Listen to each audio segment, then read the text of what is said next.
Good morning, team. Look, you might think that we know all of the animals that are living in Australia at the moment, but an incredible 750 new native animal, plant and fungi species were identified last year, and there are many more to be discovered. Here to tell us more is the manager of the Australian Biological Resources Study, Dr. Bry and Nate, to his boss, Bry the Fly Guy to the rest of us. G'day, Bry. Welcome back to Brekkie. Morning, Nate. Thanks for having me. Oh, you know, any time, especially when you're bringing to us 750 new species. Tell us about them. Who have we got to welcome to our list of Australian natives? Yeah, so because we managed the national species list, we recorded 750 species named in the last year, and some of them are pretty charismatic. So this one might make you laugh. It is the western laughing tree frog that lives in the top end, and the scientists who named it realised that it laughed rather than croaked. So they named it Latoria ridibunda, which is literally Latin in literally laughing for Latin.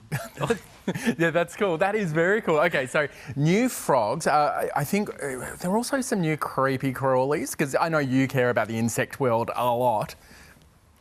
They're definitely crawlies, not so creepy. But there was a new orb-weaving spider that are famous for spinning these giant webs that sometimes we walk into if we're not looking.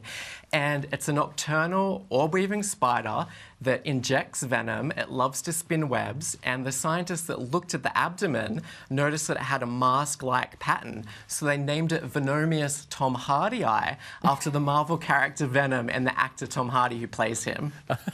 I love a scientist that doesn't mind a cheeky little nod to something, that'll make people laugh a little bit. Hey, Bri, why is it important that we understand about all of these creatures? Because 750 seems like a heck of a lot of different organisms. Yeah, and on average, that's about 2 new species to science being named each day. Wow. And naming a species is the first step to protecting them. So imagine going into a library looking for a rare book and all the labels were removed. This is what taxonomist scientists do. They go into nature, which is a library, and they put labels or names on species. That way we can identify rare species and see which ones need our protection, because we can't list endangered or threatened species without first knowing what to call them. Yeah, right. And once we've got a name for them, how long does it take us to actually learn about these creatures? It takes a while sometimes because the scientists might go out on country and work with citizen scientists or First Nations peoples to collect some specimens. They bring them back to a museum or a herbarium to look at their differences. So are they different in what they look like, in their genetic fingerprint, or even their behaviour? And then they name the species and publish it in a scientific journal. And then we take the names at the ABRS and add it to the national species list. And that's why we know there's 150,000 species that are native to Australia. That's incredible. And so 750 in the 1 year, that's not a small proportion of that. Are we going to keep up this sort of rate of discovery, do you reckon? Or are we starting to run out of new creatures to find? Scientists estimate that they've only named about 30% of the species living in Australia. So each day we're discovering new ones to science, and we need the help from scientists. That's why we're giving out $2 million worth of grants each year for scientists to go out and find hidden species.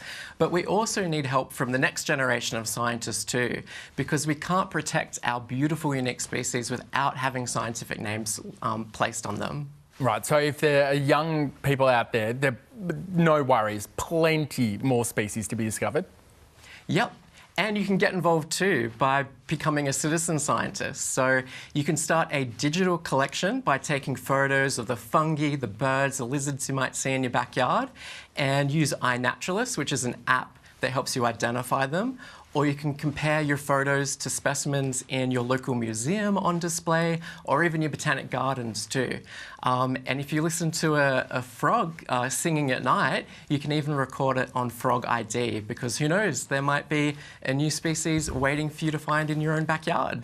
I've done a bit of Frog ID work. Sadly, no new species for Nate, but there are heaps out there. So I feel like I need to let you get back to discovering, please. You've got a heck of a lot of work now and in the years to come. Hey, Bri, thanks so much for taking us through all that.